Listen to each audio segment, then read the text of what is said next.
Wikipedia article on boredom as of August 2nd, 2010. Boredom is an emotional state experienced during periods lacking activity or when individuals are uninterested in the opportunities surrounding them. The first record of the word boredom is in the novel Bleak House by Charles Dickens, written in 1852, in which it appears 6 times, although the expression to be a bore had been used in the sense of to be tiresome or dull since 1768. Section Psychology.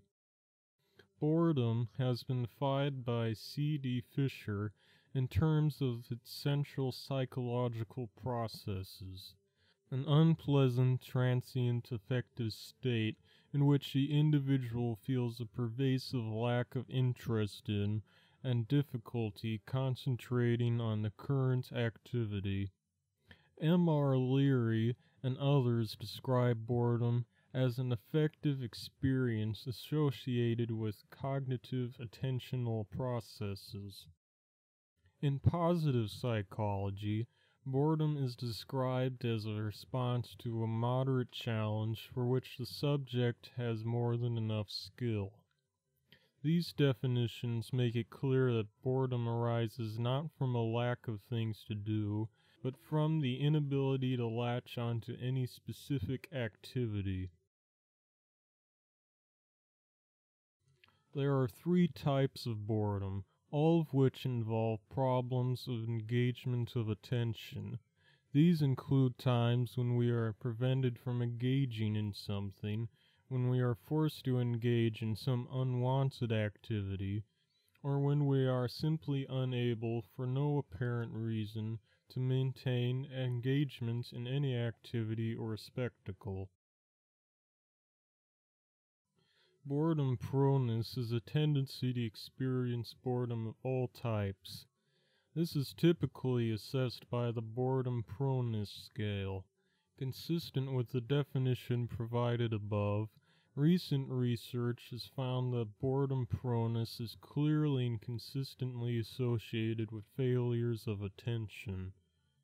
Boredom and boredom proneness are both theoretically and empirically linked to depression and depressive symptoms. Nonetheless, boredom proneness has been found to be as strongly correlated with attentional lapses as with depression. Although boredom is often viewed as a trivial and mild irritant, proneness to boredom has been linked to a very diverse range of possible psychological, physical, educational, and social problems. Section Philosophy.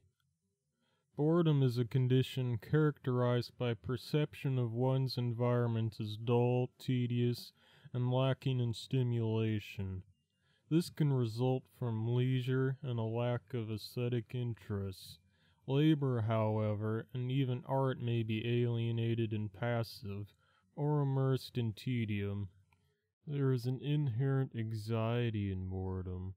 People will expend considerable effort to prevent or remedy it, yet in many circumstances it is accepted as suffering that is to be endured. Common passive ways to escape boredom are to sleep or to think creative thoughts, daydream. Typical active solutions consist in an intentional activity of some sort, often something new, as familiarity and repetition lead to the tedious. Boredom also plays a role in existentialist thought. In contexts where one is confined spatially or otherwise, boredom may be met with various religious activities, not because religion would want to associate itself with tedium, but rather partly because boredom may be taken as the essential human condition, to which God, wisdom, or morality are the ultimate answers. Boredom is in fact taken in this sense by virtually all existentialist philosophers, as well as by Schopenhauer. Heidegger wrote about boredom in two texts available in English. In the 1929/30 semester lecture course, The Fundamental Concepts of Metaphysics, and again in the essay, What is Metaphysics?, published in the same year. In the lecture, Heidegger included about 100 pages on boredom, possibly the most extensive philosophical treatment ever of the subject. He focused on waiting at train stations, in particular as a major context of boredom. In Kierkegaard's remark in Either Or, that patience cannot be depicted visually, there is a sense that any immediate moment of life may be fundamentally tedious. Blaise Pascal Neponset discusses the human condition in saying, "We seek rest in a struggle against some obstacles. And when we have overcome these, rest proves unbearable because of the boredom it produces." And later states that only an infinite and immutable object, that is, God himself, can fill this infinite abyss.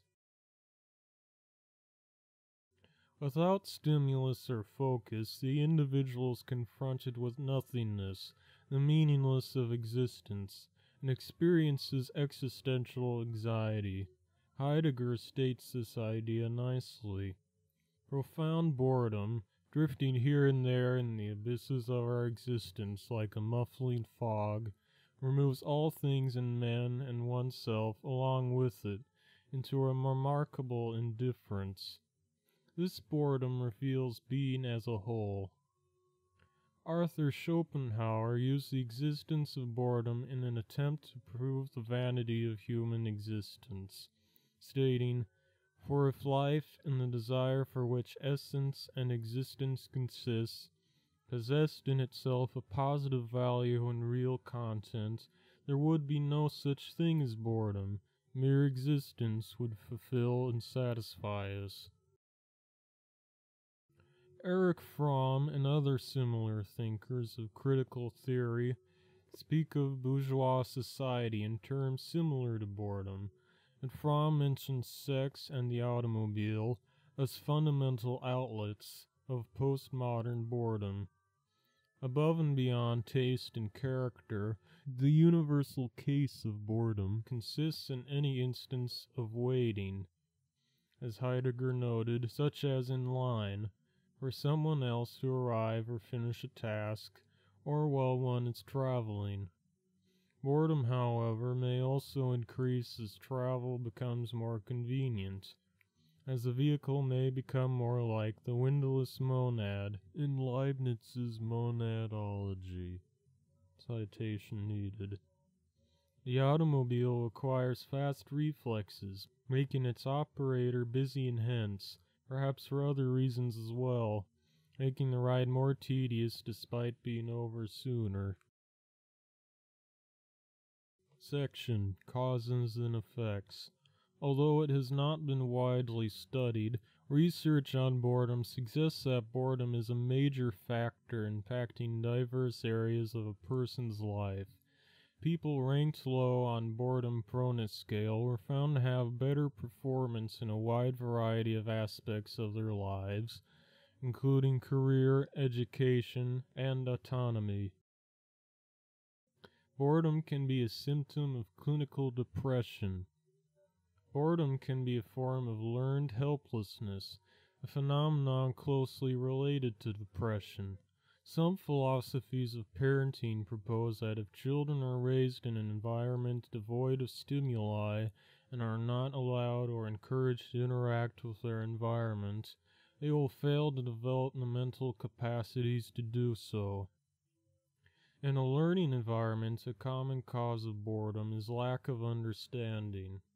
For instance, if one is not following or connecting to the material in a class or lecture, it will usually seem boring. However, the opposite can also be true. Something that is too easily understood, simple, or transparent can also be boring. Boredom is often inversely related to learning. And in school, it may be a sign that a student is not challenged enough or too challenged. An activity that is predictable to the students is likely to bore them. A study of 1989 indicated that an individual's impression of boredom may be influenced by the individual's degree of attention, as a higher acoustic level of distraction from the environment correlated with higher reportings of boredom. Boredom has been studied as related to drug abuse among teens. Boredom has been proposed as a cause of pathological gambling behavior. A study found results consistent with the hypothesis that pathological gamblers seek stimulation to avoid states of boredom.